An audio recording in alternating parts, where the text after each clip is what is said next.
So welcome to Woodcraft Folks supporter and members update. Pip and I have been doing these once a quarter since last June, and we think they're a great opportunity to share with our members and our supporters what's happening across the movement nationally and some of the plans. Pip, do you want to introduce yourself? Yeah, hello everyone. My name is Pip. I'm the chair of General Council, which is Woodcraft Folks Trustee Board. And yeah, as Deb says, we're doing these every quarter just to make sure everyone knows what's going on and to answer any questions that you might have.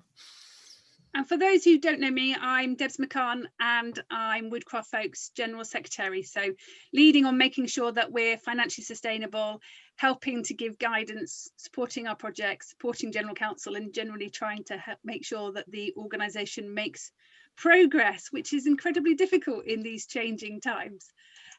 Today's session, Pip. Yeah, so today's sessions shouldn't last longer than an hour or so. We'll try and keep it within the hour, and the purpose of it is just to keep you updated and connected with what's going on in the wider Woodcraft folk. In normal world, it can feel quite difficult to have a sense of what's happening nationally as an organisation, and especially now when it's much harder to see people in person, it's even harder to have a sense of where we're going and what's happening. And given what is happening in the country at the moment, it's important to make sure you know what we're doing in response to it and how that might affect you. So we hope to enthuse you, increase engagement, to increase understanding what's going on, and to take your suggestions, your feedback and ideas back to the trustee board and to influence the way that we move forward with what we're working on. Okay. So the rough agenda for today is that we're going to start with a bit of reflection on 2020. We will share the ongoing impact of coronavirus and the response that we're continuing to make. We'll update you on some of the changes that have been going on, particularly around staffing in the office. Share our plans for 2021 and 2022. You will appreciate that things are a little fluid as we adjust to changing restrictions around coronavirus, and then there will be sort of an open Q&A at the end, but please don't feel that you have to share and save your questions until the end. If you want to ask a question, simply unmute yourself and ask the whole group, or stick it in the chat. So we thought we'd start with we're looking back at 2020 and start with some positive reflection, looking at Dream Big at Home, something amazing that me and Debs never imagined we'd have this as a resource this time last year, but many fantastic volunteers decided that was the best way for us to respond to coronavirus, to create something that young people could do at home, and it's been a massive success. It's engaged over 10,000 new people with the site, and over 10% of those were new to Woodcraft folk. So it's also sharing who we are and what we're doing with people around the country who might not otherwise be able to access our groups and districts. So we're really happy to have Dream Big at Home and to have a great new steering group that's kind of taking it on beyond lockdowns, hopefully, into something new that's going to stay with us forever. And generally speaking, I think we've responded as well as we possibly can. I hope you've seen an increase in communication. As I said, we've been doing these updates once a quarter via Zoom, but also making sure that we publish monthly updates on the website and via the newsletter. And this has been happening despite the fact that at times 80% of our staff have been on furlough. Currently, all of our centre staff still remain on furlough. Financially, the situation is challenging, I think, is probably the word to describe. We are still doing the end of year accounts for 2020. Overall, our centres have made a small loss, which, given the fact that they have been closed since March, is quite remarkable. Some of our centres even managed to turn a surplus in 2020, and they adapted, as you'll know, very quickly, inviting family and household stays, and we even opened the cottage at Lockabrook to holiday makers for the very first time. As well as things financially being a little uncertain, we've accessed tourism and leisure funding, which has been a lifesaver for our centres. We are now doing all of the group registration. So thank you to everybody who's made their financial return and done all the group reg on group. We are aware that many groups are very vulnerable. We are still trying to gather information about where we stand with venues. There are groups who are concerned that it will be a long time before they're permitted to return to their usual venue. We're also aware that many groups have lost both income and volunteers. Currently, with the group registration process, it looks like we are about to lose 8% of our groups. Now, in a typical year, we would lose maybe 20 to 30 groups, and we would open 20 to 30 groups. This year, we have only opened 4 groups, and we haven't really opened any groups since Easter, which is not a surprise. The other thing that's even more significant is the number of adult members has decreased by 22%. We are aware that some of this will be to the change moving from the old membership system and moving on to group. And we are also aware that some of these memberships will be seasonal, and as the groups aren't meeting and not camping, people may have chosen not to renew their membership. But later on in this presentation, we'll talk to you about our plans for a volunteer recruitment campaign, because without our volunteers, we recognise that our groups don't happen, and we need to make sure that every group has the capacity to meet and to organise camps and to give opportunities to children and people in their local community.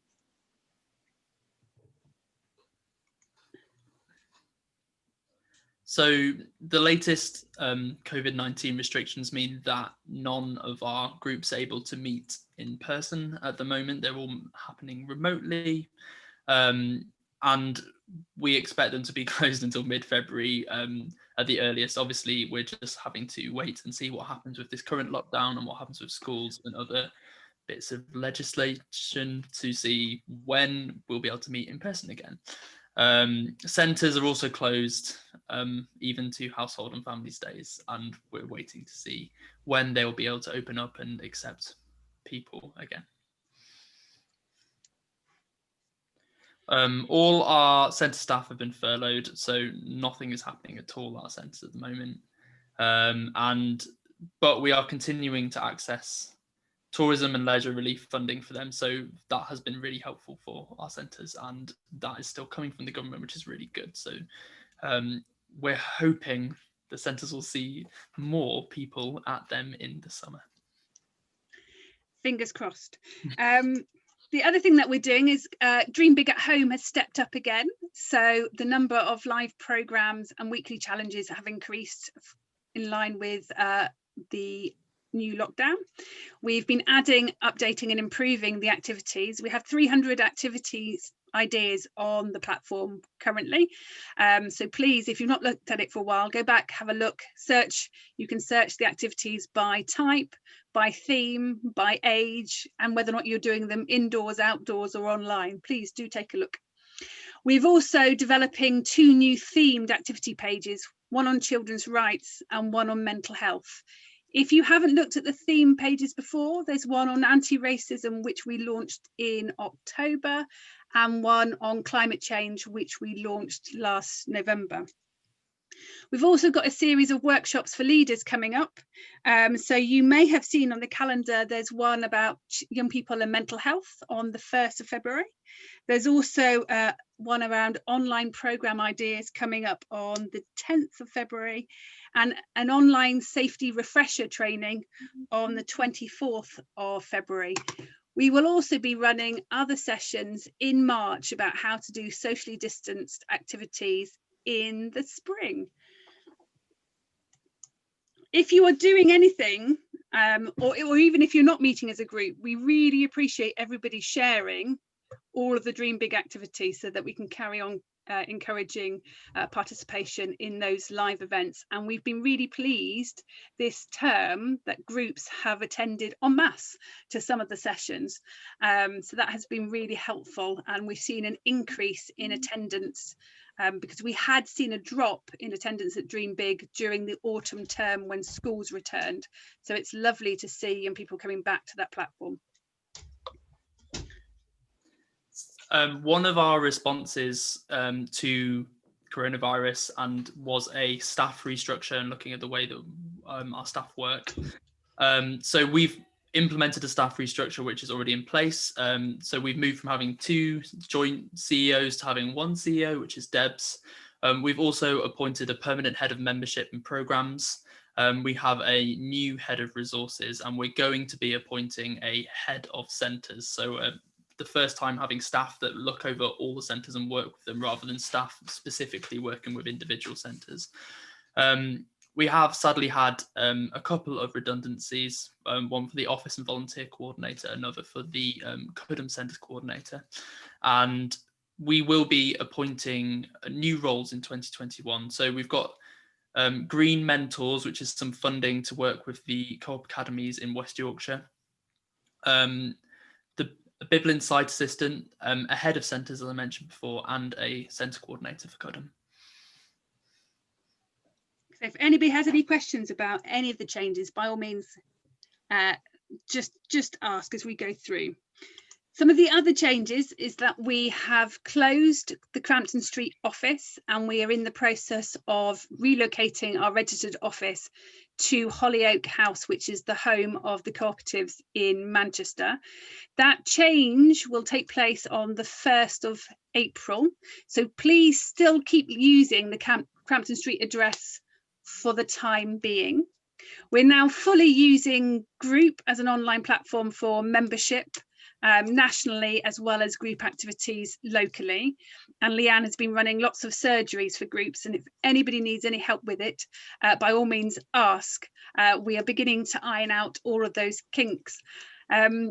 We've also moved to lots of cloud-based services and using technology better, largely as a result of moving out of Crampton Street. So we are beginning to use a cloud-based phone system, as well as better use of cloud-based finance systems, which is helping to reduce the admin burden and also the core running costs of the organisation.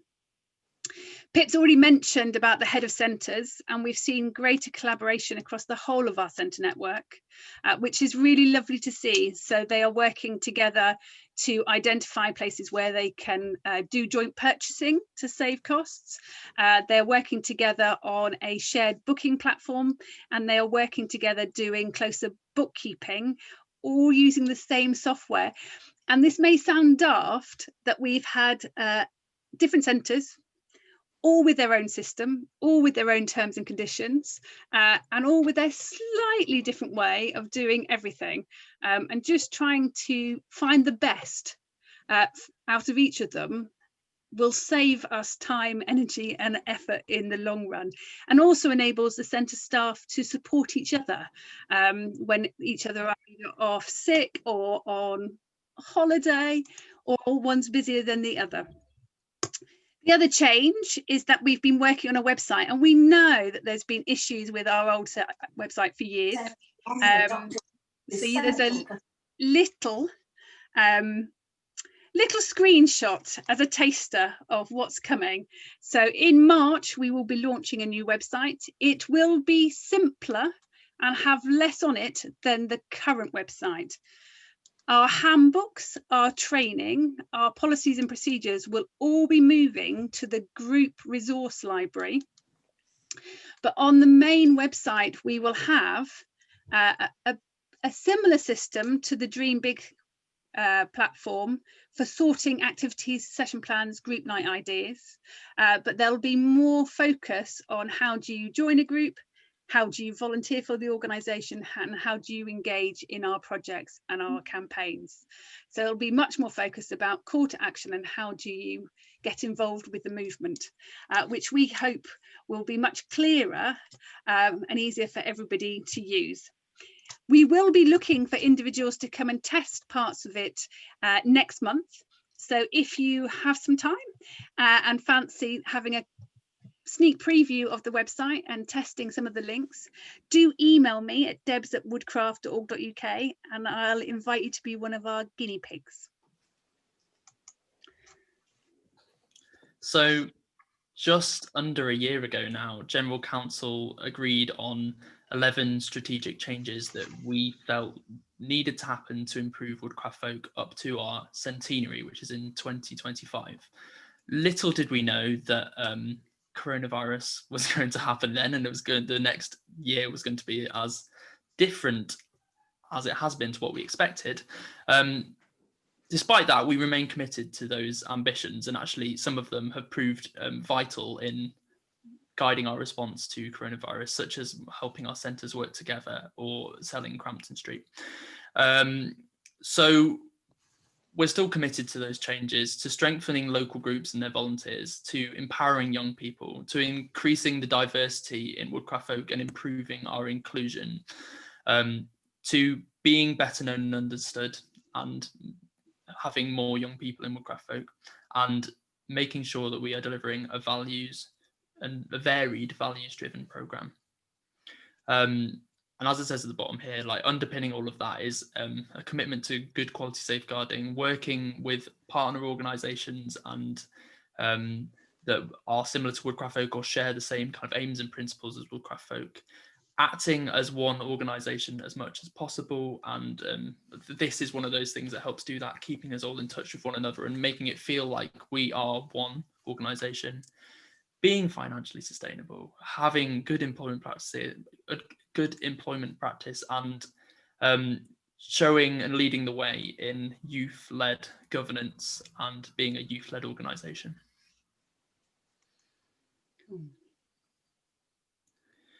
For looking forward, as part of those plans for 2021, 2022,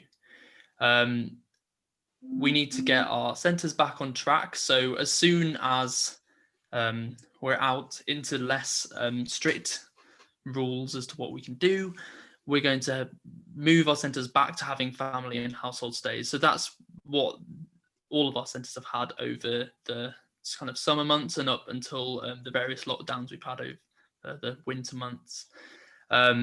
When that's able to happen, that will happen again, and then hopefully we'll be able to move to having youth groups coming back to our centres as well.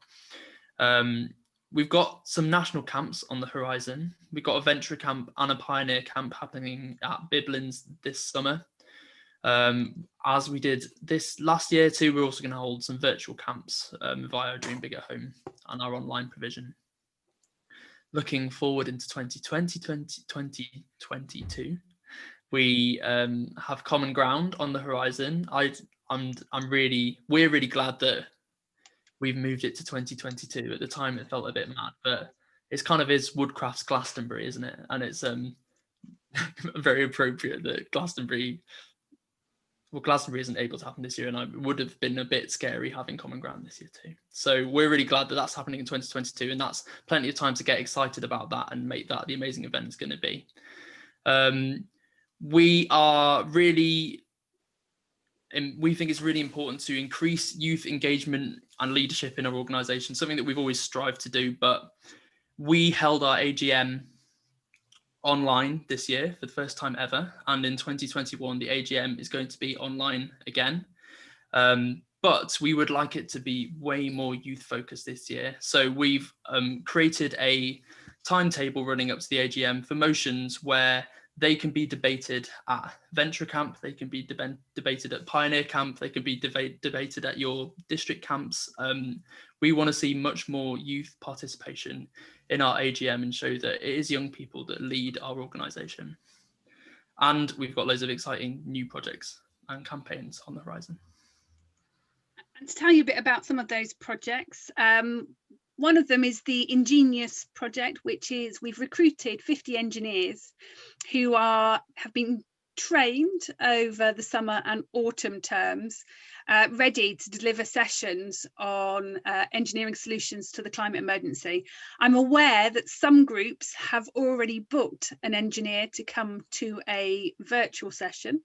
If any of you are looking for something to fill programme, I highly recommend contacting the Ingenious project and asking for an engineer to come and talk to your group about the climate emergency and how engineers are looking to improve our lives with solutions. That project will be running until the end of August 2021. And we hope that those engineers will be able to contribute to camps and real life woodcraft folk groups, as well as virtual ones. The engineers are also running live sessions through Zoom for classes within the Co-op Academy Trust, which is a great opportunity for us to increase and widen participation, but also to work very collaboratively with the Co-op Academy, who we should be doing more work with. One of the other projects is we've very recently just joined the British Youth Council's Youth Leadership Collective. We are one of 7 organisations who are showcasing what young leaders can achieve, and we are working on developing a toolkit to support young people to make that transition from being a participant of a youth group to becoming a leader of a youth group. Layla Clark from Edinburgh, even get the right city, will be our representative in that collective, and we look forward to that project. We'll be running that over the next 18 months, and we will be delivering training to our young members as they make that transition from participant to leader. One of the other new projects is our Green Influencers scheme. Pip mentioned earlier that we're recruiting a green mentor. They'll be working in Leeds and Bradford, supporting young people aged between 10 and 14 to do green social action. So everything from lobbying about climate emergency to planting trees, litter picking, recycling projects, anything that takes their fancy that has a green or blue influence to it. Again, we're delivering that project in partnership with the Co-op Academy Trusts, but we will be recruiting young people from our groups in Leeds and Bradford. Katie, I see that you're here, so I'll definitely be in touch with you to talk to you about that. But also recruiting from the pupils of the academies in Leeds and Bradford. It's quite clear that we are doing quite a lot with the Co-op Academy Trust. So this summer 2020, we began to run a holiday scheme to try and address holiday hunger being experienced by the pupils of the academies in Leeds. That project has stopped and started many times because of coronavirus, and I'm pleased to say we'll be continuing throughout 2021.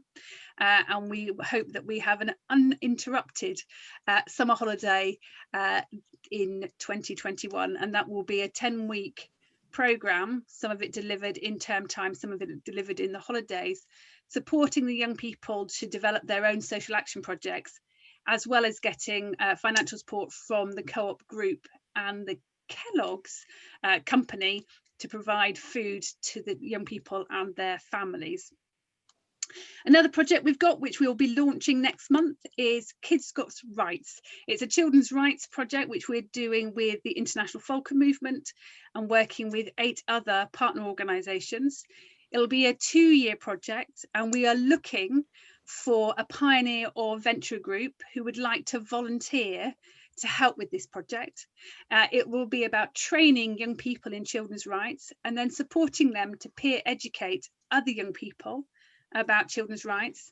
The young people will have an opportunity to meet up virtually initially with our international partners, but we do hope that by the end of the year that they will have an opportunity to go on an international exchange and share their experiences of children's rights across Europe.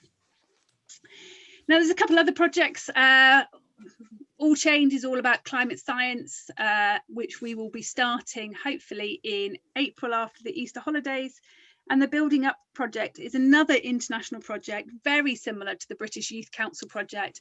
And it's about how do we support young people to make that transition from partnership participant to leader. And we will be trying to encourage as many of our venturers and DFs and young kinsfolks to engage in those projects. The Building Up project is being run by the Slovenian Falcons, and we currently still have one vacancy for a young person to join that international project. So if anybody knows of anybody, please do get in touch. I'm really excited by the range of projects we've got available. We also have a number of funding applications which are currently under assessment, which fingers crossed they'll come through. So we currently have a BBC Children in Need application being assessed to do some targeted outreach work in Scotland. We currently have 5 European Solidarity Corps applications under assessment, which we should find the outcome soon. So I'll keep my fingers crossed for those 2, and various others that we've been submitting to try and make sure we have the resources to deliver an engaging programme to children and people across the UK. So we're also engaged in these campaigns that we've got on the PowerPoint here. 100 million, which is looking at eradicating child labour, the continued engagement in the climate emergency, and the kind of youth voice that we've seen across the country in that, Families Together supporting refugees, and the Children First Alliance. We've also looking at creating our own internal campaign to find new volunteers for Woodcraft Folk, and volunteers that are maybe of a broad range of ages and from who have maybe not experienced Woodcraft Folk before, and in improving our volunteer offer and looking at what we can do to appeal to particularly younger volunteers to engage in what we do.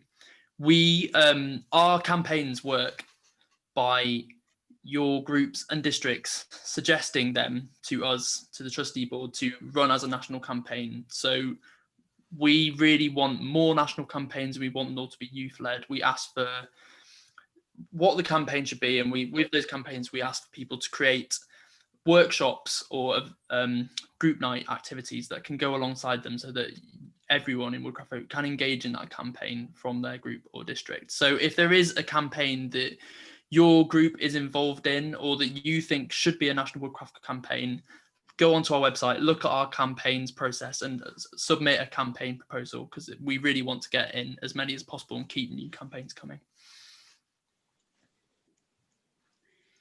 I've already mentioned a little bit about fundraising. I quite understandably spending quite a lot of my time looking at fundraising.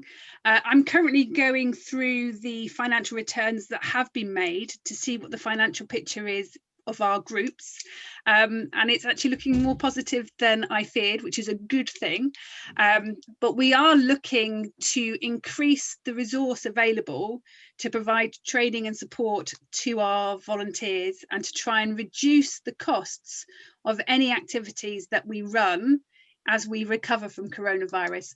We recognise that some families have experienced financial difficulties as a result of COVID, so we don't want anybody to be excluded because of financial issues. Oh, leave the chat. This year we have a number of different funding projects on the go, but we have a target to raise another £10,000 in unrestricted income to make sure that we balance our books on the national level, and about 50,000 for next financial year.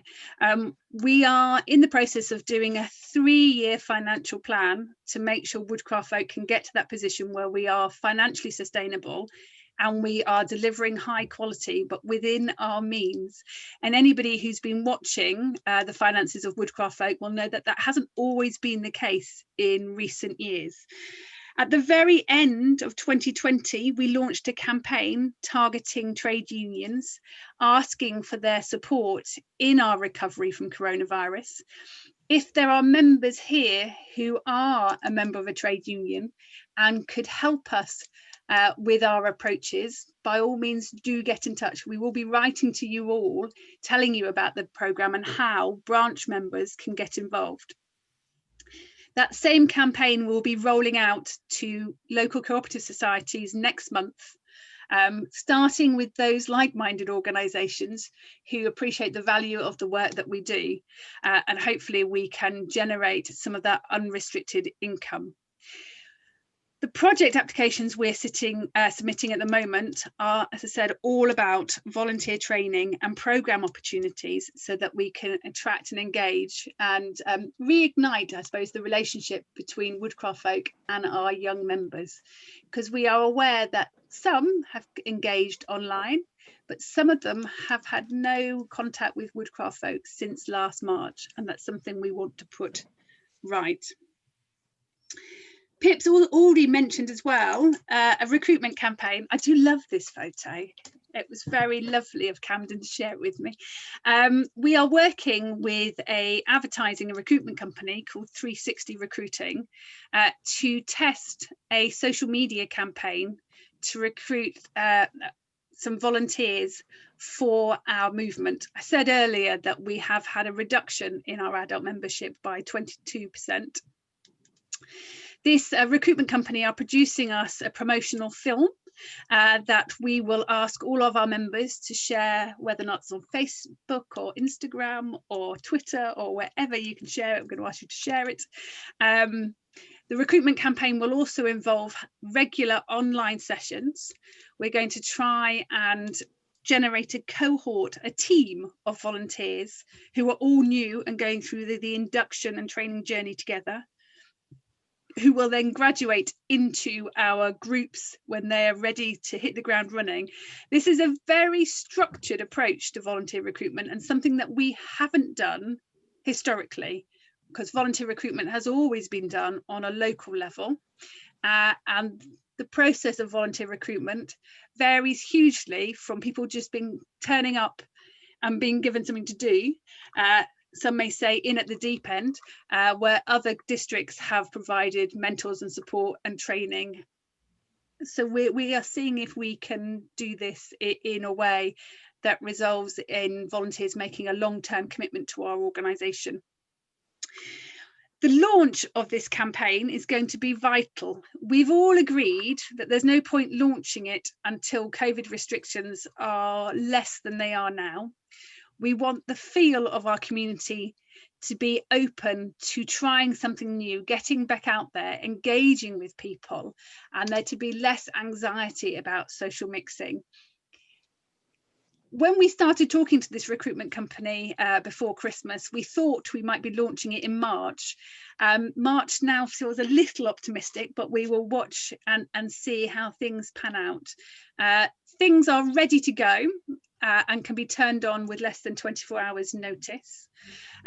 One of the reasons why we're working with this recruitment company is because that they are going to use various different algorithms to make sure that our message is targeted to the group of volunteers we want. So we'll be able to target it by postcode, and therefore we'll be prioritising those groups who have seen the greatest reduction in their volunteers or have the greatest need to increase their capacity. We will also be targeting recruitment to those aged between 25 and 35. And that's not to say that those over 35 have no value.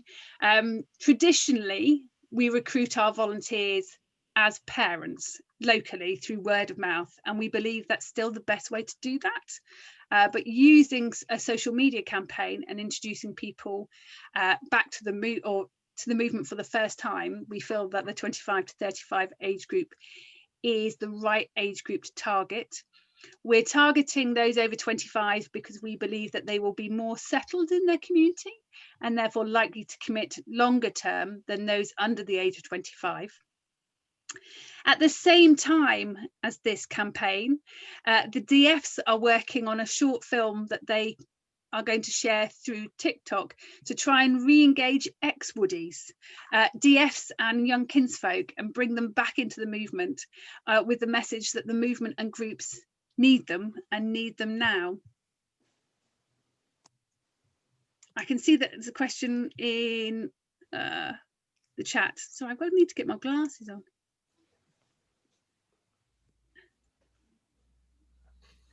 Okay, thanks, Pip. So Pip's put in the chat, which you might all see, that the recruitment sounds great, but he's going, I suspect I missed discussion before, so it's been covered, but why the office move? Okay, with the question of the office move, historically, less than a third of Woodcraft Folk staff have worked in the office. And of those who did, 2/3 of them work from home occasionally. And as we have used more and more cloud-based systems, the need to be in an office has rather reduced. And in February of 2020, the trustees were looking at our long-term business plan and the need to be financially sustainable. And were asked the very frank question as if you had £1 million to invest in Woodcraft Folk, would you buy an office or would you invest it somewhere else? And the very strong answer came back was that they would invest it somewhere else. And whilst we thought closing Crampton Street would be a long-term goal, 3 weeks after that meeting, coronavirus forced all of our staff to work from home, and for us to adopt even more cloud-based systems to run the office remotely. And to make sure that we were doing all of our finances and everything else within the regulations and requirements, therefore demonstrating that we didn't need an office, and we could then strengthen our link with the co-op movement by registering our office at the same place as other national co-op organisations such as Co-op News and the Co-op Heritage Trust and Co-ops UK. So really, I think times have changed, and a London office was something that we felt wasn't a priority for the resources that we've got. I don't know, Pip, if you wanted to add anything that from a trustee's point of view. No, that was all. That was, you pretty much said it all. I guess the main thing is, yeah, that it was a decision we took before coronavirus, but the coronavirus kind of just proved that it was actually something that was the right kind of step and way forward. We are currently in the process of working with various different estate agents, and by the end of the month, the property will be on the market. It is highly likely that we won't be selling Crampton Street, but we will be renting it out in the short term, generating unrestricted income to support our ambitions to make sure that we increase the level of support to groups and districts. But quite significantly, by not having the office, we have been able to reduce costs around really basic things like utilities and telephones. When we do rent it out, not paying business rates will be a saving, and that saving can go directly back into the movement, supporting volunteers and children and young people. But that's come to the end of the presentation that Pip and I have prepared. So really, it's over to you if you have any comments or questions or suggestions. Hopefully you found that quite a clear update of where we're going and the direction of travel. If you have a question, you can either unmute yourself and ask, or you can stick it in the chat.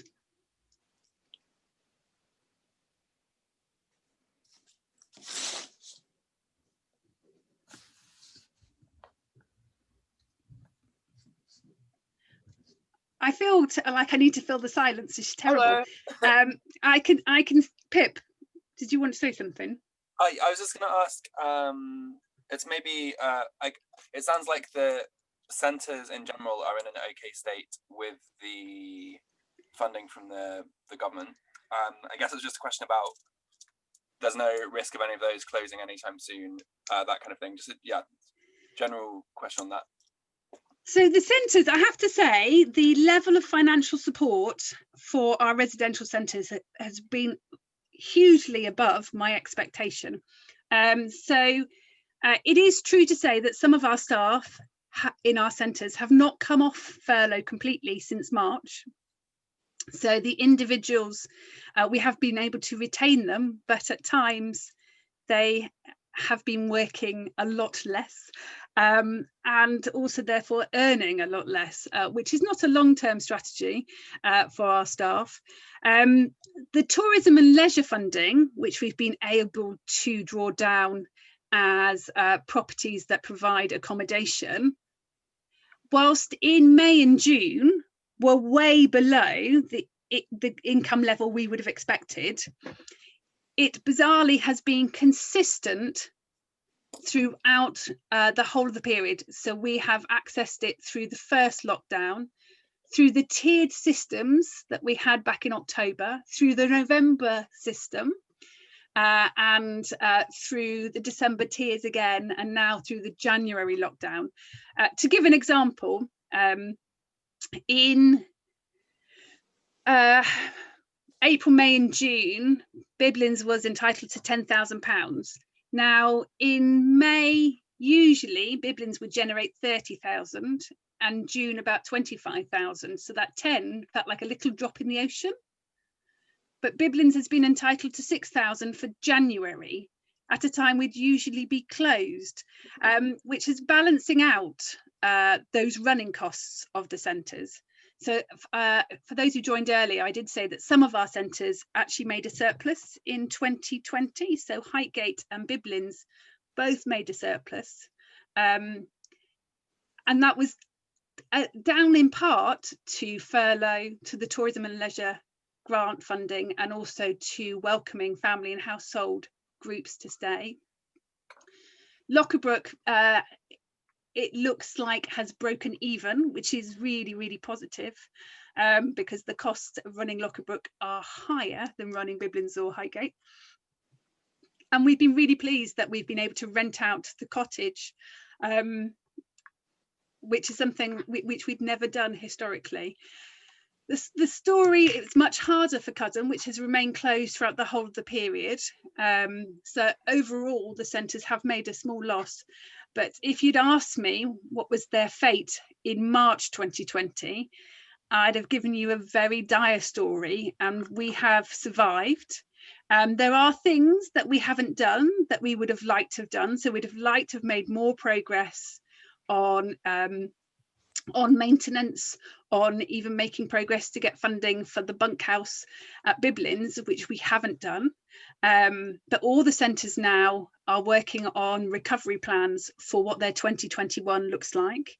It is highly likely that family and household stays will be how we begin to reopen them when the current restrictions are lifted.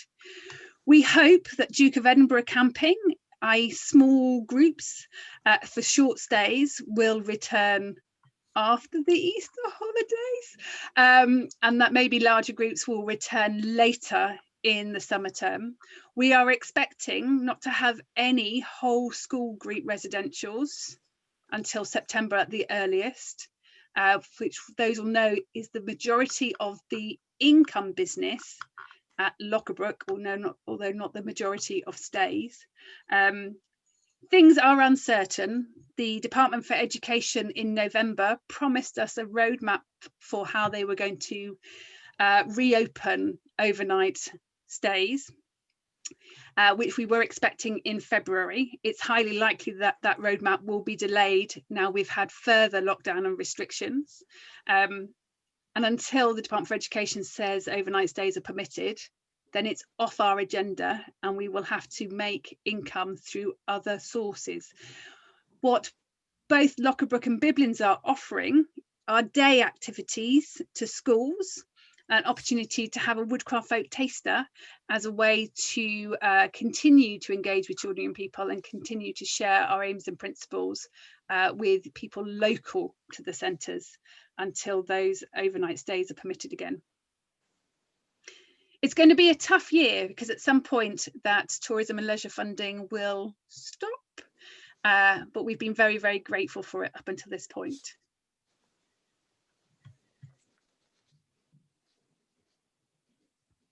That's great. Thank you very much for the very clear answer. And I feel like I have lots of questions I could ask, but I just want to say thank both you and Pip for the really excellent update on what's going on. It's really good.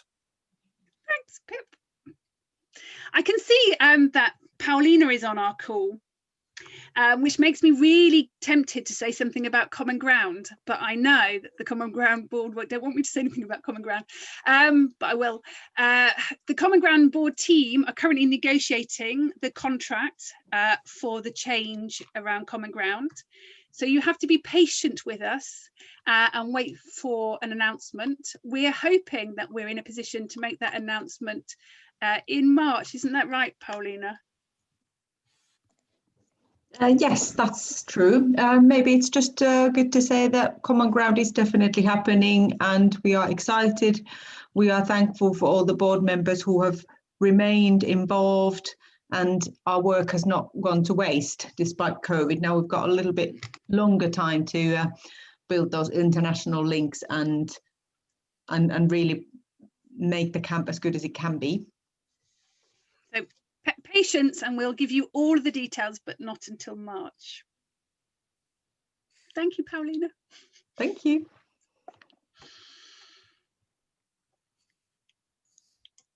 Any other questions? Oh, there's more in the chat.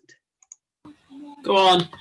Do we know where things stand with the Pioneer and Elfin camps? I can see Katie's just asked the same question. Katie has just asked the same question. Okay.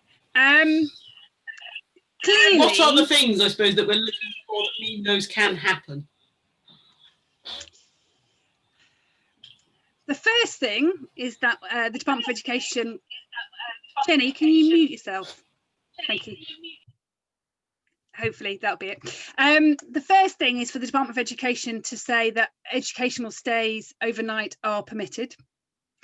And then we will need to be making sure that we risk assess it, that we have enough volunteers, and we look at how we can make sure we meet whatever COVID regulations there are. We are committed to doing something. It may be that it looks less like a Woodcraft Folk camp and that it is a collection of bubbles that are doing activities together. In January now, it is too early to say exactly how this is going to pan out, but we are determined that by March we will make a very clear decision.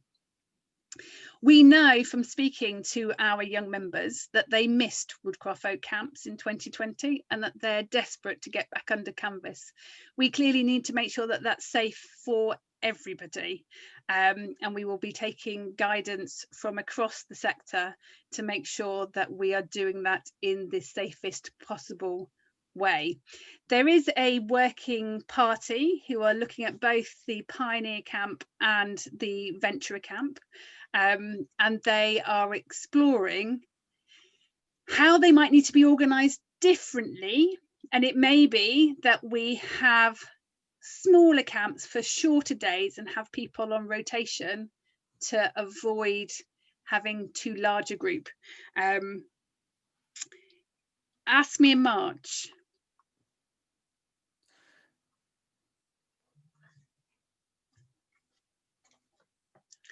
So is that another chat question?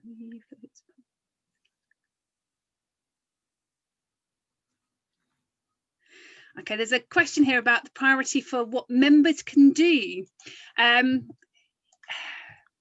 What I'd like every member to do is I'd like every member to share Dream Big at Home with as many people as possible. Dream Big at Home is one of the few things we can do currently. It has been successful at increasing our reach, and we are using that tool to be better known and understood, to share the range of activities and curriculum that Woodcraft Folk delivers.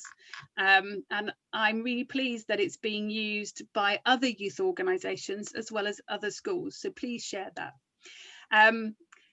The other things members can do is, I mentioned earlier, the trade union campaign. So if you are a member of a trade union, we would really appreciate your support in approaching your local branch to lobby your national union to support us in our appeal.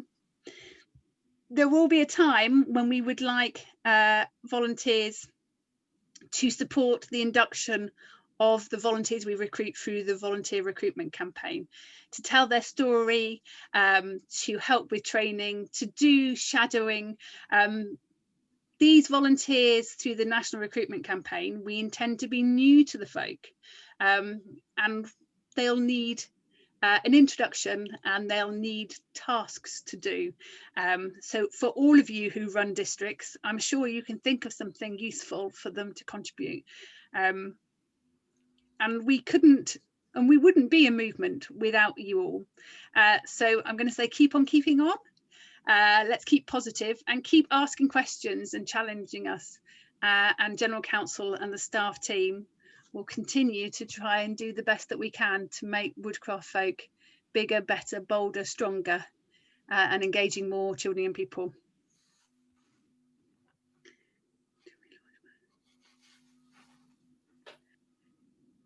Katie's just asked a question about specific support. We've been surveying groups about what support that they need. Very few groups are saying what they need is financial support. And for those who need financial support, we've been giving them advice about where they can access funding. We've been giving support to groups around their reg fees. We're saying very strongly that it's important for groups to register, even if we don't want finances to be a barrier to that. It is better to be registered and insured and engaged in the movement than not. Other support people have asked for is around venues. There is a real fear that schools will be reluctant to invite groups back. So we've been working with organisations like UK Youth to lobby local authorities so that they do open schools. And that's really hard with so many schools not actually run by their local authorities anymore. But we are aware, as are other youth organisations, that venues are going to be difficult to come by or potentially more expensive, and therefore there was a campaign a number of years ago about having affordable venues for youth organisations, and that seems to be picking itself back up. What we're hearing from our newest members and from our newest groups is that what they want is training, and we will be delivering those through Zoom and hopefully through some face-to-face activities, although we don't expect those face-to-face trainings to happen until the summer term at the very, very earliest. If other people here have suggestions about what support needs people would like, I'd love to hear them. The other suggestion we hear is that people are busy, and if they can have downloadable session plans that they can then tweak rather than having to think up something fresh every week, that would be helpful, which is why we're prioritising the activity page on the new website, which we're launching in March. Oh, thank you. That was the next comment. Any other requests, suggestions, ideas? I'd love to hear them. Debs, thanks for that. I was just wondering if some of the kind of new group stuff might be useful for shrunken groups and groups where, you know, where groups have lost a lot of members. Maybe just a tiny handful have carried on meeting online, or maybe nobody's carried on meeting online. I know in Leeds district we've got a really mixed picture, and there might be some of the new groups recruitment type stuff that we've done before we just might need to use again. Absolutely. And I wondered if that might be similar in other areas. I think you are probably right, that what we will need to do is have a rethink about building capacity.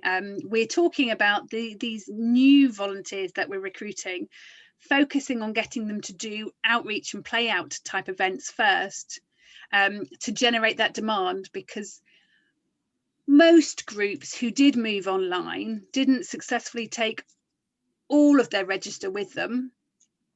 People are sort of reporting that maybe they've had a third to 50% of their usual group members online, and therefore there is a need to recruit children, and whether or not that's through doing assemblies and using some of the school outreach materials, or whether or not that's doing play out, we're going to have to support that with capacity both in terms of staff time, but also hopefully with these new volunteer recruits that we are going to attract. I said earlier that we need to make sure that we do that campaign at the right time. The company that we're working with is donating £4,000 worth of advertising budget. I don't know how that's spent on however you spend all your Facebook and other social media platforms, and we need to make sure that that isn't wasted, and therefore the timing is going to be vital, because I think if we did it now, people would go, oh, that's nice, but I'm not doing it now. But I am confident that as spring comes to life and we feel reborn, we'll be ready to put our foot forward and volunteer. I see a suggestion here about training on how to run a camp and lead a day activity. Absolutely, I will add that to the list, as well as maybe actually how do you do a play out activity.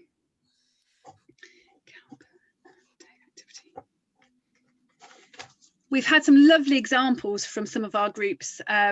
Brighton were planning a large-scale scavenger hunt just before Christmas.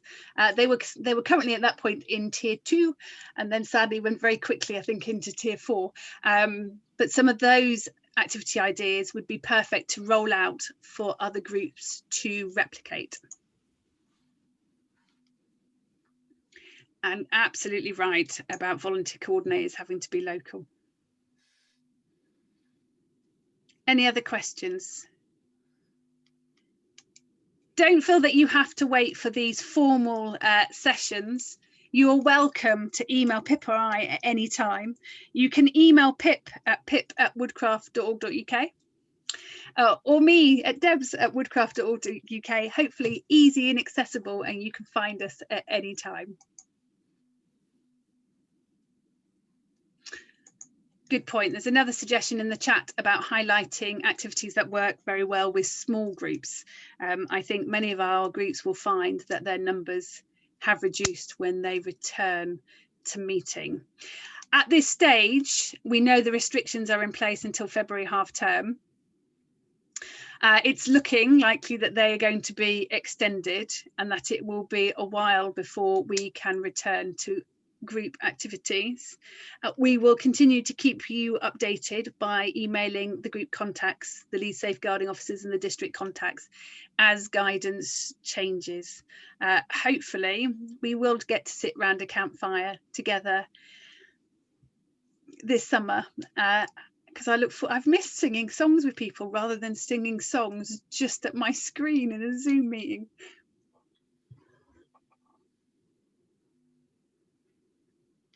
Any other questions?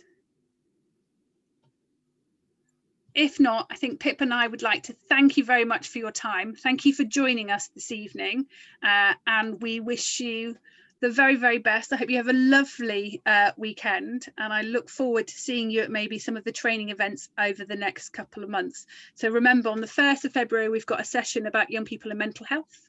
And then we've got a session on the 10th of February about how to run online program activity ideas.